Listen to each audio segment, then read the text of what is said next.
आज का हमारा टॉपिक है बैंकर और ग्राहक संबंध। इस बुक में हम काफ़ी बैंक के बारे में डिस्कस कर चुके हैं कि बैंक क्या होती है, कॉमर्शियल बैंक क्या है, आरबीआई क्या है, और आज हमारा है कि बैंक का कस्टमर के साथ कैसा संबंध होता है, कैसा रिलेशनशिप होता है। तो सबसे पहले हम बैंक की परिभाषा पर फोकस करेंगे कि बैंक की परिभाषा क्या होती है। तो हम ये कह सकते हैं कि बैंक वह संस्था है जो मुद्रा का व्यवसाय करती है। बैंक एक ऐसी संस्था है जहां धन जमा होता है और निर्गमित किया जाता है और ऋण देने और कटौती की सुविधाएं दी जाती हैं। ऑक्सफोर्ड शब्दकोश के अनुसार बैंक एक ऐसी संस्था है जो अपने ग्राहकों से प्राप्त धन की रक्षा करती है। इसका मुख्य कार्य अपने ड्राफ्ट्स का भुगतान करना है। इसे लाभ और उस धन के उपयोग से होता है जिसे बैंक के ग्राहक इसके पास छोड़ देते हैं। हम इसमें और एक डेफिनेशन दे सकते हैं। भारतीय बैंकिंग नियमन अधिनियम 1949 के अनुसार बैंकिंग कंपनी वह कंपनी है जो भारत में बैंकिंग का व्यवसाय करती है। यानी बैंकिंग का आशय ऋण लेने अथवा विनियोजन करने के लिए जमा प्राप्त करना जिसे मांगने अथवा किसी अन्य प्रकार से लौटाई जा सके, चेक, ड्राफ्ट, आदेश या अन्य प्रकार से निकाली जा सके। इन परिभाषाओं के आधार पर बैंकिंग व्यवसाय की सामान्यतः जो विशेषताएं हैं वो दो प्रकार की हमें सामने नज़र आती है कि दो मेन कार्य बैंक के होते हैं। पहला, जमा के रूप में धनराशि स्वीकार करना और दूसरा, जमा राशि उधार देना। यह दो कार्य अनिवार्य रूप से करने होते हैं।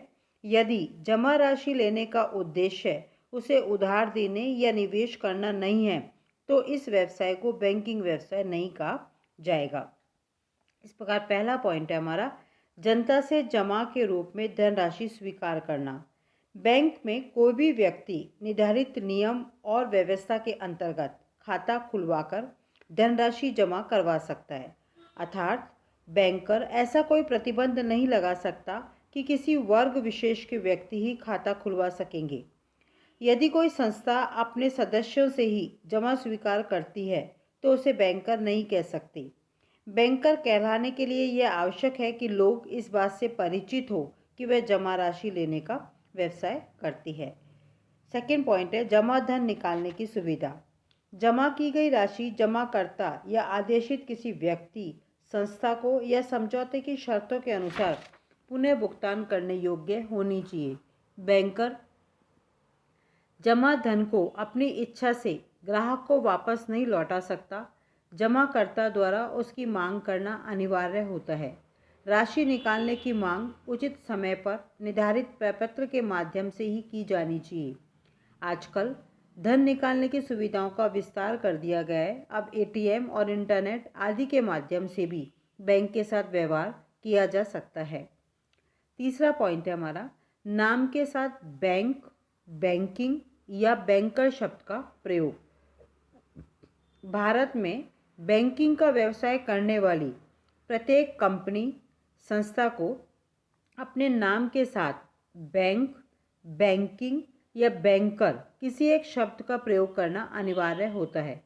कोई भी गैर बैंकिंग कंपनी अपने नाम के साथ इन शब्दों का प्रयोग नहीं कर सकती। ये सारा बैंकिंग के बारे में बताया। अब हम डिस्कस करें कस्टमर। ग्राहक की कोई वैधानिक परिभाषा नहीं होती। सामान्यतः ऐसा कोई भी व्यक्ति जिसका बैंक में खाता है वह ग्राहक कहलाता है। खाते की नियमितता तक के संबंध में दो विचारधाराएं प्रचलन में हैं। प्राचीन विचारधारा के अनुसार केवल एक बार लेन देन से ही कोई व्यक्ति विशेष बैंक का ग्राहक नहीं बन जाता।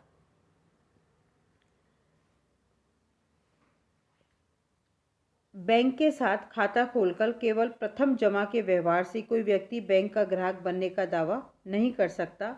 सौदों में इसमें नियमित होना आवश्यक है। आधुनिक विचारधारा के अनुसार बैंक का ग्राहक होने के लिए स्वयं के नाम से खाता खोलना आवश्यक है, लेकिन नियमित व्यवहार करना आवश्यक नहीं है। जो ही किसी व्यक्ति ने खाता खुलकर राशि जमा दे दी त्यों ही वे व्यक्ति बैंक का ग्राहक बन जाता है, भले ही उसने नियमित व्यवहार नहीं किए हो। इस प्रकार बैंकिंग और ग्राहक दोनों की डेफिनेशन समझने के बाद हम उपरोक्त वर्णन से ये स्पष्ट कर सकते हैं, यह स्पष्ट है कि ग्राहक बनने के लिए बैंक में खाता खोलना आवश्यक है। नियमितता कोई अनिवार्य शर्त नहीं है, लेकिन बैंक ग्राहक से केवल एक या दो सौदों की अपेक्षा नहीं करता। वह चाहता है कि बैंक के साथ ग्राहक नियमित व्यवहार करे और ग्राहक कहलाने के लिए खाते में जमा राशि हो, यह आवश्यक नहीं है। यदि कोई व्यक्ति बैंक के ओवरड्राफ्ट स्वीकृत करवाकर व्यवहार करता है तो भी वह बैंक का ग्राहक होगा। नेक्स्ट पॉइंट आता है कि बैंकर और ग्राहक के बीच क्या संबंध होता है। बैंकर और ग्राहक के बीच बहुआयामी संबंध होते हैं। कभी बैंक निक्षेप ग्रहीता होता है तो कभी प्रन्यासी और कभी वे ग्राहक के अभिकर्ता के रूप में भी कार्य करते हैं। सामान्यतः इन दोनों के बीच दो प्रकार के संबंध होते हैं, सामान्य संबंध और विशेष संबंध। सामान्य संबंध में 4 पॉइंट आते हैं। पहला, ऋणदाता और ऋणी के रूप में बैंकर। दूसरा, प्रन्यासी के रूप में बैंकर। तीसरा, अभिकर्ता के रूप में बैंकर। और चौथा, परामर्शदाता के रूप में बैंकर। पहला पॉइंट है हमारा ऋणदाता और ऋणी का संबंध, relationship as creditor and debtor. Bank और ग्राहक के बीच सबसे महत्वपूर्ण संबंध ऋणी और ऋणदाता का है। जब ग्राहक बैंक में धन जमा कराता है तो बैंक को इस धन का इच्छा अनुसार उपयोग करने का अधिकार मिल जाता है। ऐसी स्थिति में बैंक ऋणी तथा ग्राहक ऋणदाता होता है। इसके विपरीत जब ग्राहक अपने खाते में जमा राशि से अधिक राशि निकालता है अर्थात ओवरड्राफ्ट प्राप्त करता है तो बैंक ऋणदाता और ग्राहक ऋणी होता है। वास्तव में बैंक और ग्राहक में कौन ऋणदाता है और कौन ऋणी, ये ग्राहक के खाते में शेष की स्थिति पर निर्भर करता है।